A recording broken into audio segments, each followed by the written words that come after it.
Hello, everyone. Yes, you're welcome to this live session. So, guys, like we promised you all that we have so much information to share with you guys, especially as regards to the appeal that Peter Obi has filed. So, looking at what I have there on the screen, you can see that Peter Obi has filed 51 grounds of appeal against the judgment that was handed over to him at the tribunal, at the Supreme Court. So we told you guys that we'll be bringing this information so that we'll get to know what Peter Obi is asking the Supreme Court to do for him. And looking at what is happening in our country, honestly, the confidence that we have in our judiciary is almost eroding, as in people do no longer trust our judges nor the judicial system. Look at what happened in Kano yesterday. And I tell you, as I speak right now, there is a massive riot going on in Kano because the people cannot just, see justice being denied them live. We all know that the NNPP did a very good job in Kano. Nobody can take it away from them. But how the court, the judges, the tribunal judges just came up to say that it was APC that won in that state is still something that the Nigerian people are still struggling to understand. Now that of Enugu has come.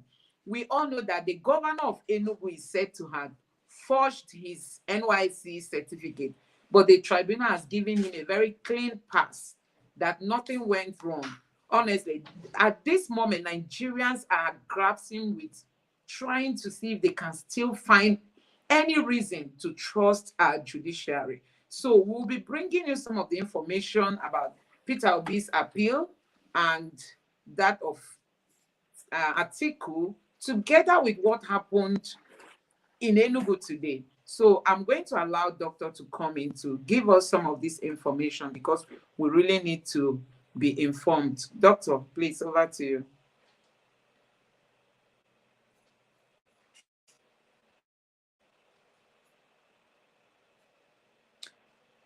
So while we wait for Doctor to take over, you can see what I have here on the screen, that tribunal affirms Enugu governorship election, meaning that despite the fact that the NYC came out to say that the certificate being paraded by this governor was not issued by them, they even came to the court to bear witness that they weren't the one that issued that certificate.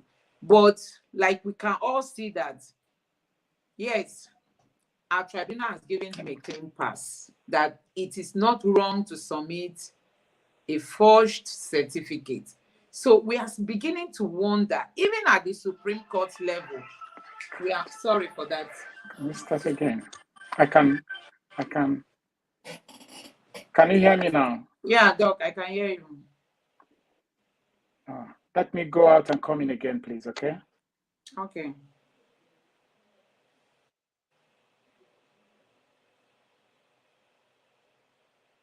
So guys, sorry for that glitch. I think he's having issue with his internet, but he'll be coming in again just in a moment. So the question remains, can we really trust our judiciary now that Peter Obi has gone to the Supreme Court?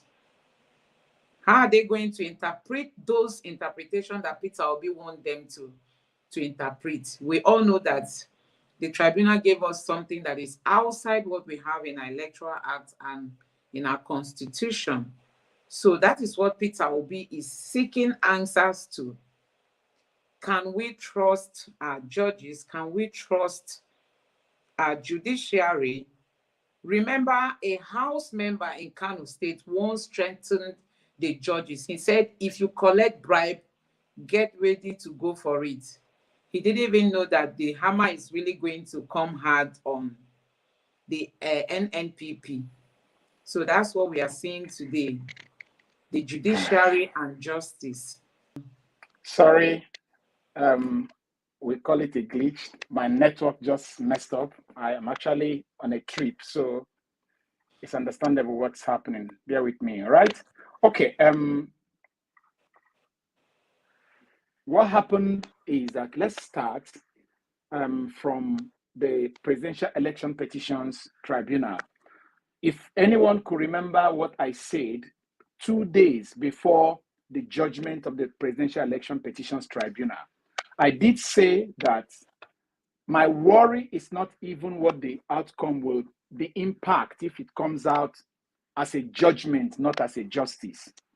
I said that how it's going to trickle down all over Nigeria is what I'm worried about, because there is going to be a cue taken from that judgment by the lower courts, such as the Governorship Election Petitions Tribunals, that will be coming after the one of the presidential.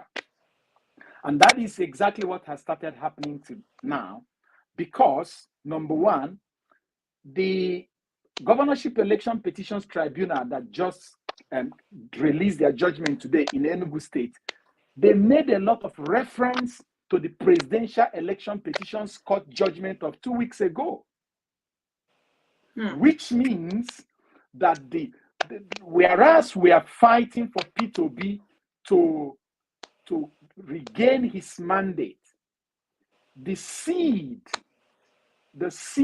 of the abuse of the Constitution, the neglect of the Electoral Act that we had 2 weeks ago is already bearing fruit in the Governorship Elections Petitions Tribunal.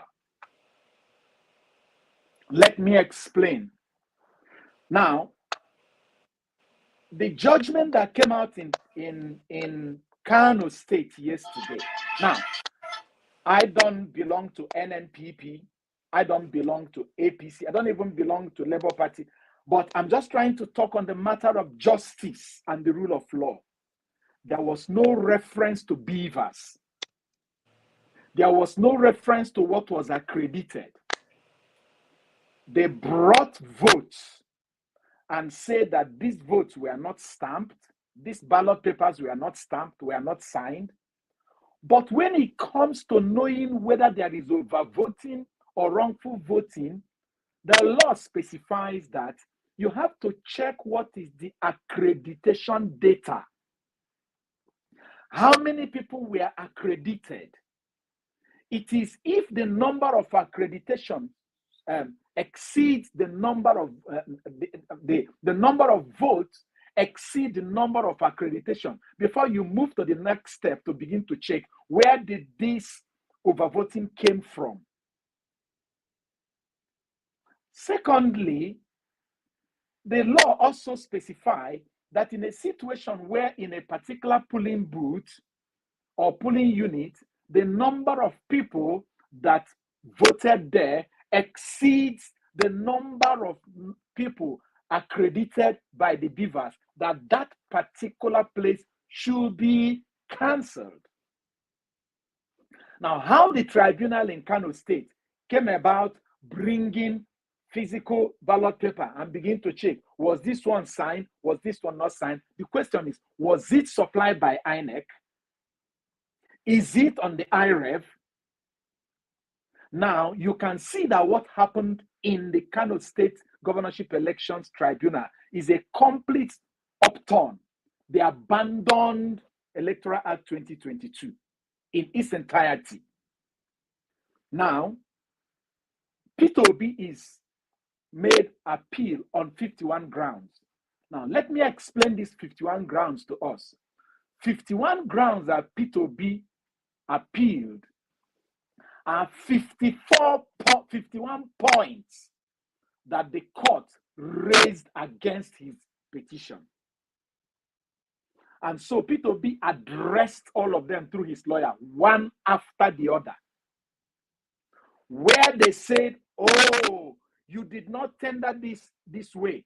P2B addressed it by referring them to the section of either the Constitution or section of the Electoral Act or section of the Evidence Act or precedents in law where they erred in law. Does that make sense now? So that's exactly how he addressed the 51, let me use this word, allegations that the Presidential Elections Petitions Court raised against his initial petition.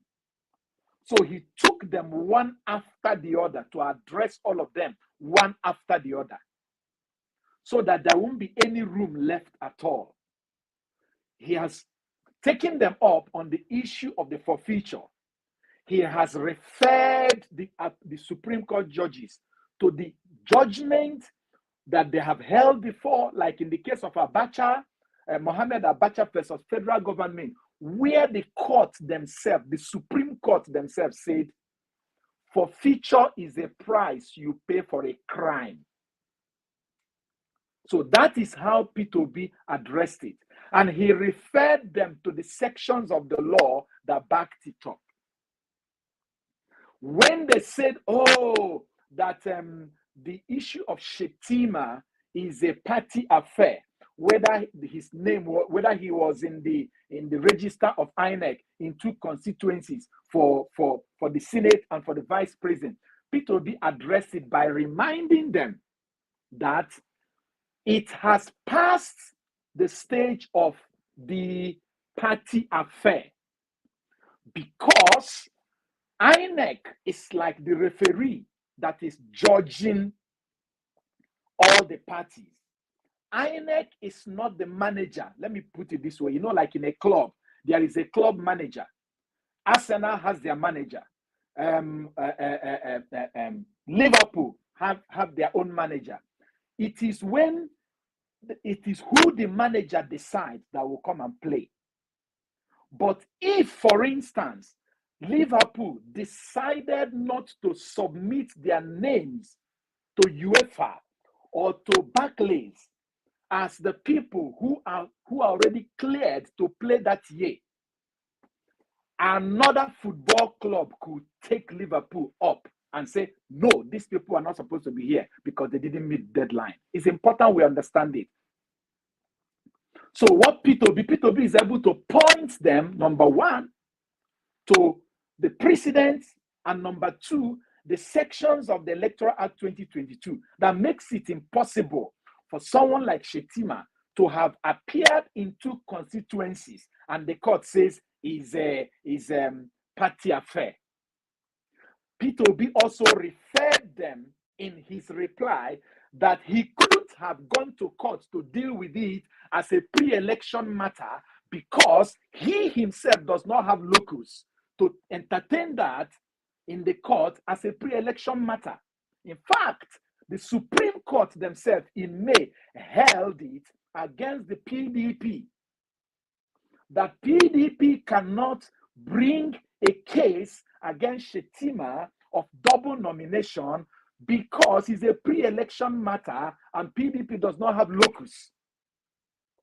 Which means what the Supreme Court said in May is that you can only have locus if both of you have competed in an election, which is the 25th February election. So P2B is able to remind the Supreme Court justices that the appeal court judges erred in law and pointed that out to them. On the issue of non-substantial compliance to the Electoral Act, P2B also referred them to all the sections of the Electoral Act where the law says it must go this way. INEC must do this, INEC must accredit, INEC must upload, INEC must collate using the beavers and the IRF.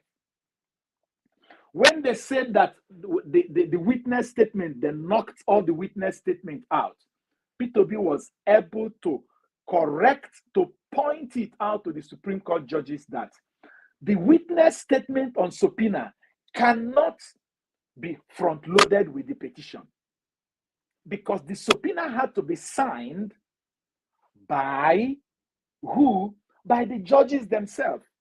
And they can only sign it if the judges themselves have been inaugurated. And they can only be inaugurated if and only if the petition has been submitted. Like now, the petition submission, the appeal closed yesterday.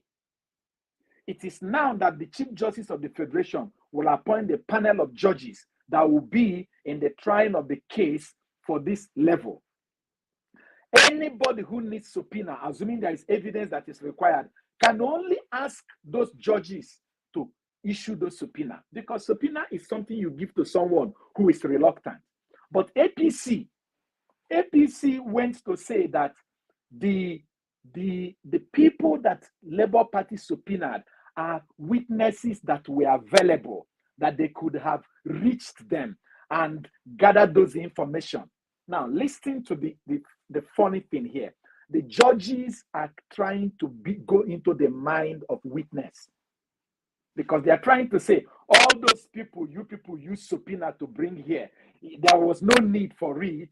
If you had gone to them, they would have given you their witness statement even without subpoena, and because of that, you knocked it out. Can you even imagine that? The same thing they did in Chicago's court, and the court threw it out when they said that Atiku's application to get the record of the president is no longer necessary. It's not admissible in Nigerian court. Who are you to tell a lawyer what he will present as evidence? I don't know if what I'm saying here is clear. So the judge were actually helping APC and their candidates to exonerate them. Like when they said that Shetima did not intentionally submit his name late. Can you imagine? Can you people believe that that was what is in the judgment? Okay, so they are now trying to check who is intentional. Okay, if Shetima was not intentional in what he did, why did you even punish the Labour Party? That you remember when the hearing was going, when there was one of the demand Labour Party made, they knocked it off and said the date has expired. So now the implication of this is that this has fizzled into the governorship elections tribunal. And let me get down to Enugu now. I've mentioned something that happened in Kano, in Enugu, that occurred today. All of us are aware how even the DG of NYSC came in public television to say the certificate that the governor is parading, we did not give it to him. But what did the petitions tribunal say today? The petition tribunal said that NYSC certificate is not a qualification to become a governor. That's one point they raised. But they forgot that our appeal court had held before that whether qualification or not a qualification, as long as you give a document that is not authentic, you are disqualified. Number two, the governorship elections petitions tribunal said again that because the Labour Party candidate in Enugu State did not bring the original of the NYSC, that they themselves cannot confirm whether the one he is arguing about is fake. Can you hear that?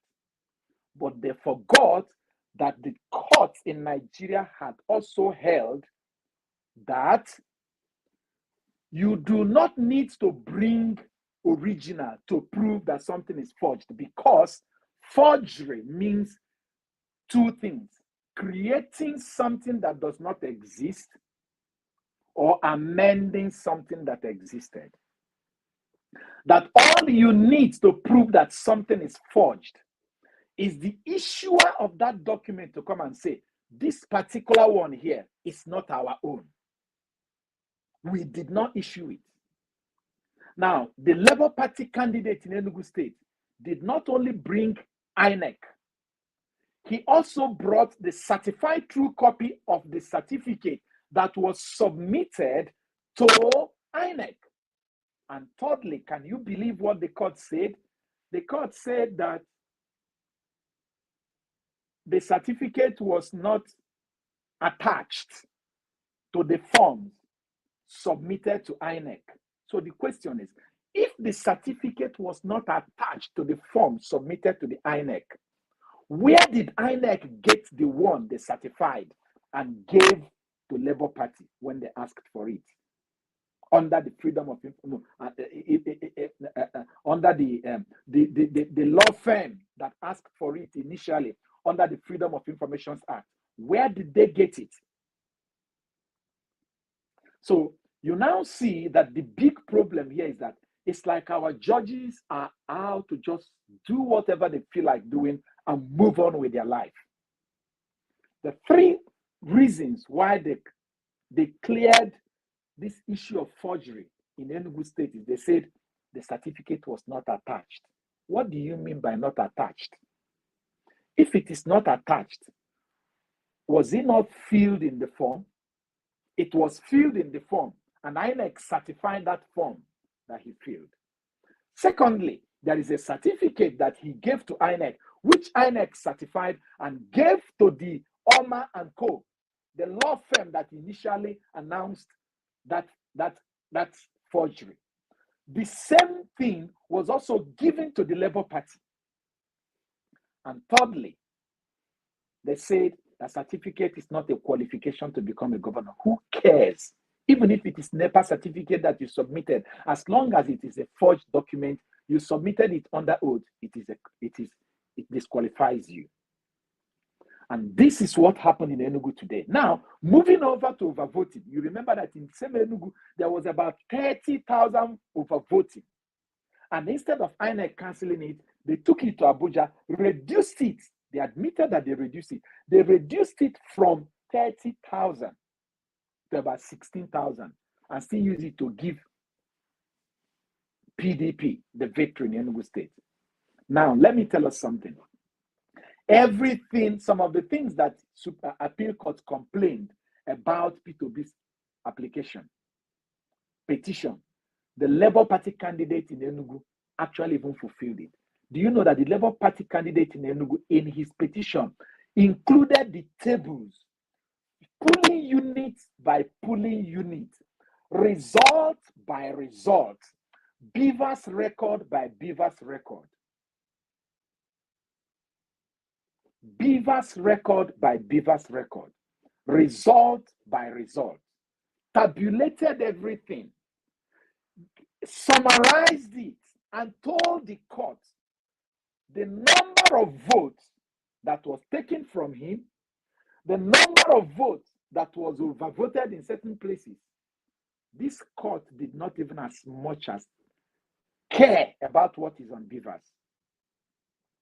They did not even as much as care about what is on accreditation.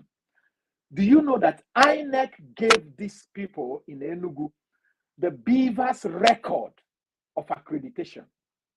But the judges did not even. And they front-loaded it. They front-loaded most of all their tables and co. They front-loaded all of them. So I don't understand where Nigeria is headed with this kind of judicial precedent we are getting in Enugu, getting in Kano, getting in Abuja, and getting all around. I don't know. But it is very, very, very dangerous, the path we are going. Because my worry is that if it continues like this, it means that Nigerian political offices will now be the man with biggest amount of money, the man with the highest amount of thugs, and the man that can fight and bully people. They are the people who are going to be governing and ruling us in Nigeria. We are waiting for Lagos. We don't know what is going to happen in the Lagos State Governorship Elections Tribunal. We are waiting to hear. But it is so challenging and so disheartening. And so, Nigerians, I want us to, this is the summary of what happened in Enugu. I am still waiting for the copy of the judgment itself. This is the summary. The copy of the judgment itself, to read it through and to see more of the things that happened in Enugu, just as I'm waiting for the one of Kano State. But it is very, very, very, very disheartening and discouraging what is happening in Nigeria. So, Madam, please, do you have more questions?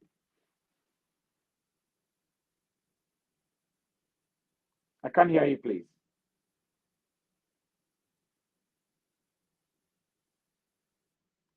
Hello?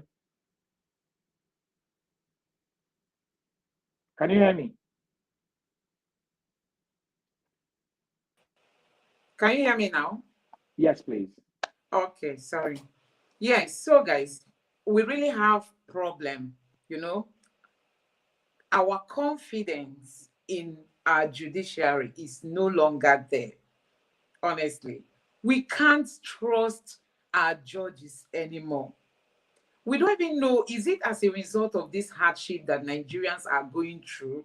Why is it that they will see red, they will tell us it's black, they will see white, they will tell us it's green? We all know when the NYSC came to court to testify that they didn't issue this governor the NYSC certificate that he parades. And today, the judges are telling us that he did not attach it to the form that he submitted to INEC. Don't forget that INEC gave the Labour Party a certified true copy of that particular certificate. And today, our judges said that the certificate was not attached. I don't know what kind of country are we even building, doctor? I don't know. Because we have young Nigerians who watch news, they read newspapers, and when they come across things like this, I don't know the kind of mentality they will be growing up with in an environment like our country, Nigeria. We can't trust our judiciary. So sometimes you even want to think if Peter Obi is even wasting his time going to the Supreme Court, going by what we are seeing today, you know that all these things have been planned. When they tell you go to court if you are not happy, go to court if you are not happy, it means that they've already done the mathematics, position their men and women, because they know that no matter the kind of power you think you can wield, provided they are the one in power, you can't really get justice. Look at what happened in Kano State. Doc, please just explain a little bit. I don't know if you've really gone through the ruling for Kano State, because for me, and I believe for most Nigerians, it came as a very big shock, because nobody was there to contest Kano State with Kwankwaso. That was the only single state he had his base in. That was the only single state that really came out en masse and voted for him. So you can imagine if the people go out there and start protesting and there's all this uproar or here and there, who would they want to blame? Why would they not, even if they are giving this judgment, why would they not give it in a way that people will really see reasons as to why that particular judgment was given? Because they just came out and said that they saw, ballot sheets that were not signed and stamped and all that. That is just the only ground. But we all know that Kwankwaso really pulled a very strong population. I mean, voters, we know he got enough in Kano. Nobody can dispute that with him. But looking at the kind of judgments that we are having today, one keeps wondering if the Supreme Court will have that boldness, will have that, that strength to really give us justice. Nigerians, the judiciary remains the only body that can fix this country for us. So with this kind of judgment that we are having today, honestly, I don't even know what the future looks like for Nigeria, because this election was the only opportunity that we had to set Nigeria on a road to great success. But that was deprived. The INEC body did not allow Nigerians to achieve that goal. And that is why we are still in this struggle. So we really look forward to seeing what is going to happen at the Supreme Court.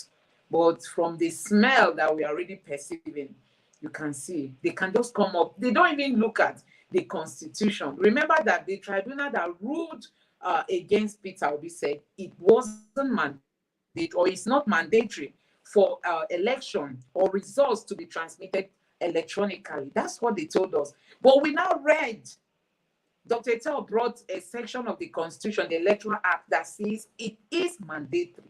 Then you begin to wonder, where are they bringing what they are the basis on which they are giving their judgment on? Where are they bringing all this whatever that they are using? Now they are telling us that the Enugu governor did not attach his NYSC. And we saw witnesses, even from the NYSC body. They came to the court to testify against this particular governor, that the certificate he parades didn't come from them. And the Labour Party got a certified true copy from INEC. I mean, the one that he submitted to INEC was given to the Labour Party. Today, they are telling us that It was not among what he submitted. So, Doc, please, for the benefit of those who joined us now, just give us a little breakdown of what happened in Kano. Why is it that this governor was unseated for the APC governorship candidate to take over? Well, the fact is, we do know that a state like Kano State, especially all those border states, those states that border with Niger, you can't actually tell who is coming to vote there. A lot of people coming into Nigeria to vote from Niger, but the law says every voter must be accredited. And after the accreditation, the result, then before the voting, after the voting, result will be counted. After the counting, result will be announced. And then the INEC staff, the polling unit agent, will now sign. They say that about 165,663 votes from the NNPPs declared was not signed, and so it was deducted. Now, the question is, the court did not say that it was overvoting or that they were not accredited. From where did they gather all those things? And who is supposed to sign it? Is it not INEC? Is it not INEC that is supposed to stamp? Remember that in Kaduna State, even after the petition had been submitted, in INEC office, they manufactured new stamp that they were using to produce EC8A result, and they were stamping it. So how can they prove that this so-called result sheet that they say were not signed, it's not a new result sheet that they manufactured without signature? So what the tribunals are doing is completely abolishing and abandoning Electoral Act 2022. And that spells doom for our election. Because as long as they don't stick to what Electoral Act 2022 is saying, all these things we are saying is nonsense. People came out to vote this year because of the Electoral Act 2022. Because of the conditions in that act that makes it look like votes will count.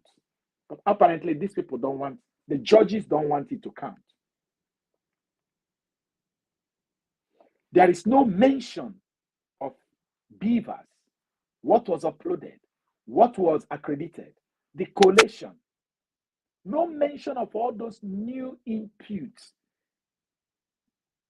that modified Electoral Act 2010 and make it Electoral Act 2022. There's no mention of all those conditions, which means the judges abandoned the rule. The rule. And that is what P2B is pointing out in all his ground. P2B kept going back, reminding the Supreme Court judges, every argument I am making here is based on Electoral Act 2022. Outside of Electoral Act 2022, the judges of the appeal court have erred in law. That is the way P2B presented it. And he's taking them on one after the other. All those 51 points they used to trash P2B's petition. P2B is replying all those points one after the other, using the law, using the constitution, using precedent, and pointing them to the Electoral Act. And coming down to Enugu, another bragadabra. It is known, even the INEC returning officer said it with his mouth, that there was overvoting of 30,000 that Abuja called, and that Abuja had reduced that 30,000 to 16,000 something, and now use it to declare PDP the winner. But the Electoral Act said, so far as overvoting occurs, you must cancel those polling units. There is nothing like INEC arbitrarily reducing. And the Labour Party candidate in Enugu proved it. Polling unit to polling unit. He proved it. He tabulated it in his petition. He showed the polling unit, the accredited figure in each polling unit, and the overvoting in each polling unit, which should be cancelled. The court did not even as much as touch it. They didn't refer to anything on beavers, anything on accreditation, anything on electronic collation. Nothing. They just abandoned it and gave victory to PDP. It is damaging. It's discouraging. And I pray that Nigeria recovers from this path the judiciary is taking us. Because eventually, it looks like our problem may not be the politicians. Our problem might be the judiciary. That's what I'm thinking. Because if the judiciary is not there to endorse the criminality, to endorse the abuse, they will not be emboldened to continue doing it. That's my summary, and that's the way I see it. Honestly, can you imagine the NYSC certificate? Omars and Co., the lawyer that first of all talked about it, went to INEC, applied using the Freedom of Information Act, and said, give me the documents submitted by this man. INEC gave it to that law firm, stamped it, wrote the date. And the judges said that the same certificate was not attached. People are saying, is it possible that they have gone to INEC file to steal it? Well, if they steal it, there is one that is parading on the street that we know was stamped by INEC. Labour Party themselves also went to INEC, and INEC gave them that certified true copy. Remember also that this same governor of Enugu sued NYSC in Abuja. Yes. And the same document came. In fact, NYSC came in that court case to present the one he's supposed to have collected, which is 6 series, and the fake that was submitted. And that high court in Abuja is a court of coordinate jurisdiction with the tribunal. How could the tribunal forgotten that when a court at the same level in Abuja had recognized that in their testimony?